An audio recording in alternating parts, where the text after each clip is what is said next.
Alright, this is Dave Nesham, and we're going to be recording a little introductory video for History 152. If you have not done so, I recommend the first place you go in this class is the syllabus, which is right here.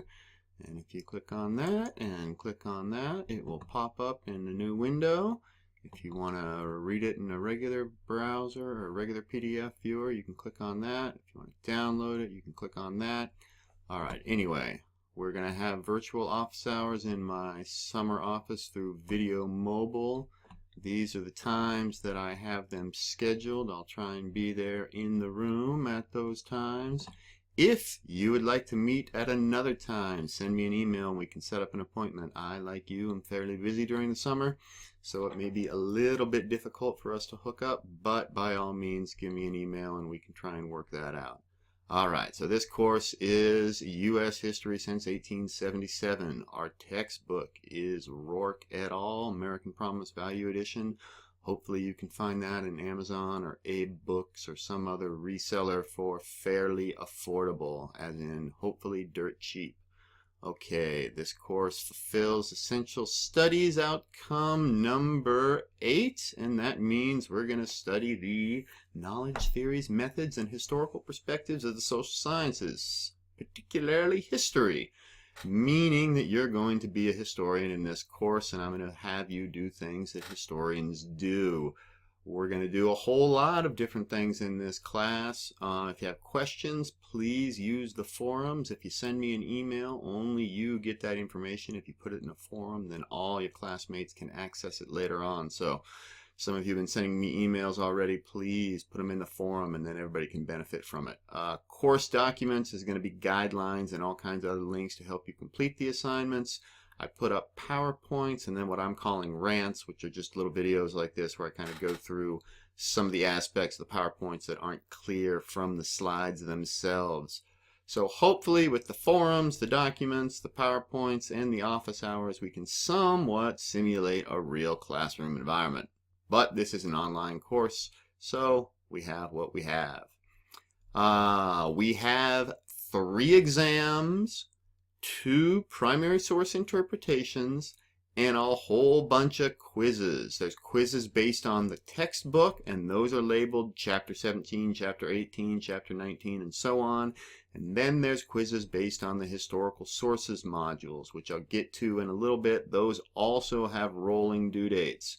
An important thing to remember in this class is that we follow Nebraska State College Policy 4141.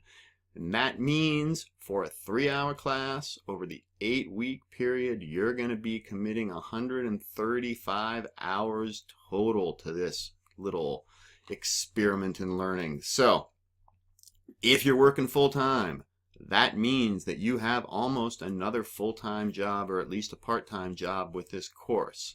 I have set up due dates, and they're at the very end of the syllabus to keep you sort of on track. But there are no late penalties. We'll get to that in just a minute. But anyway, there's due dates. I'd like you to follow them.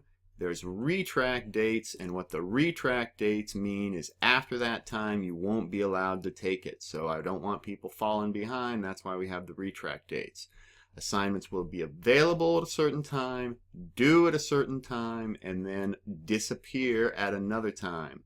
So pay attention to those guidelines. We have quizzes for the chapters in the textbook. We have exams, and I hope you can go back and read through this later on. I'm not going to read everything. And then we have primary source interpretations, which is basically a 250-word examination of primary source in conjunction with the secondary source. Our textbook is a secondary source written after the historical event. An example of a primary source is the Declaration of Independence, written by Thomas Jefferson in 1776.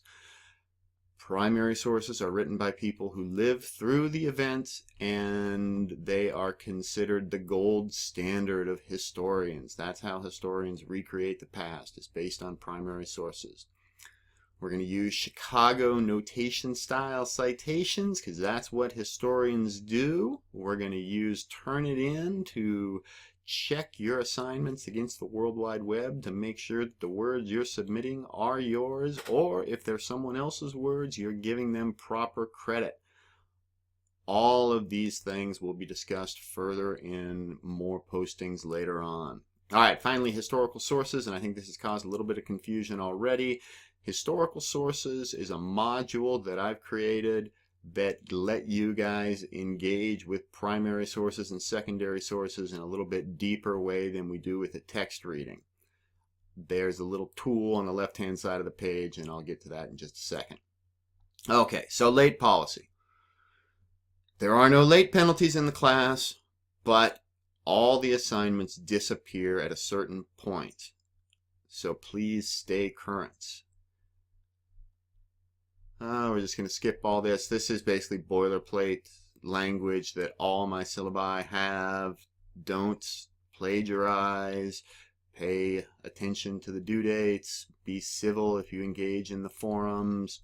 And we will all get along lovely. Okay, at the very end of the course syllabus, this is that course outline. So today, you should be reading Chapter 18. Monday was Chapter 17. Tuesday was Historical Sources. That's Slavery by Another Name. And all of these assignments will stick around for a little while. The retract date for the first quiz is June 10th at 11:55 p.m. The retract date for the Slavery by Another Name is June 14th. So I hope this makes some sense. By all means, put a question in the forums if it doesn't. Okay, I'm going to jump back out of the historical sources and go back into the course itself. All right, so this is the CSC Online /Sakai shell. Boy, that's tough to say. All right, so the home, that's the page that comes up when you arrive on the scene. The syllabus is the guide for the whole semester, so look at the syllabus. The mail tool sends mail directly to my email. It's a beautiful thing. Question and answer forums. I've set up forums if you have questions about specific aspects of the course. So if you have questions, please, please, please, please put them there. Course documents. Here we have the guidelines for Exam 1 and the primary source interpretation, and those will be populated as we go through the course. Tests and quizzes. Here are the tests and quizzes. We have Chapter 17, we have Chapter 18, and then these 1, 2, 3, 4, 5 quizzes from the Historical Sources module, Slavery by Another Name. All right, Slavery by Another Name, you click on this, and it brings up a little text telling you I want you to watch the PBS film Slavery by Another Name, which is available online at that extension or that URL address. What I've done is I've broken up the film into bite-sized pieces. So here's a link that will take you right to the film, and there's a quiz on that section of the film, which is about 17 minutes long. Finish that, move on to the next section, which is another section of the film about 20 minutes long. Then a third section, fourth section, and finally the fifth section of the film. As we go through the course, there will be more historical sources modules popping up, but I just want to keep it fairly simple, so there's only one at a time as they're introduced. All right, finally, we've got the PowerPoints and rants for Chapter 17. You've got the slideshow available here. It's gray for a little while, but eventually it will pop up and you'll see the slides. And then we also have a video I recorded that sort of takes you through the PowerPoint real quickly. Okay, let's go back and let that thing pop up and just prove to you that it actually does that. Hopefully it'll pop up here pretty quick. Da da da da da. Hope you guys are having a lovely summer this far. Can you hear the crickets outside my window? All right, there it is. And then you just scroll down through this. This is a PDF version of my PowerPoint. It's a little bit smaller of a file size.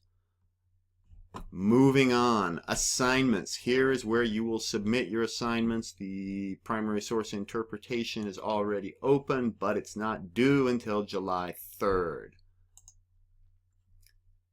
Here is the instructions for the primary source interpretation. You'll upload your file. Until the due date, you can resubmit multiple times. So I recommend you submit a draft of your primary source interpretation to double check it. Make sure that you've cited everything properly. And then, provided you have all your citations, you can just leave it in there. Or if you want to change it, you can upload it again, provided you do it before the due date. Here's a little honor pledge. It says I have neither given nor received aid. I would say unauthorized aid. Because obviously you will receive some aid on these assignments. But what we're talking about is unauthorized aid, or basically stealing someone else's work. I think I'm going to close this thing up. In this little video, the grade book will have all the grades in it. Right now we have several things on there, but again, pay attention to the due dates. If you have any questions, please by all means post them in the Q&A forums. If you have a question about the syllabus, put it here. If you have a question about the quizzes, put it here. So on and so forth. Okay, I hope you have a lovely rest of your day or evening or morning or wherever you are out there in cyberspace. And I look forward to hearing from you soon. Enjoy.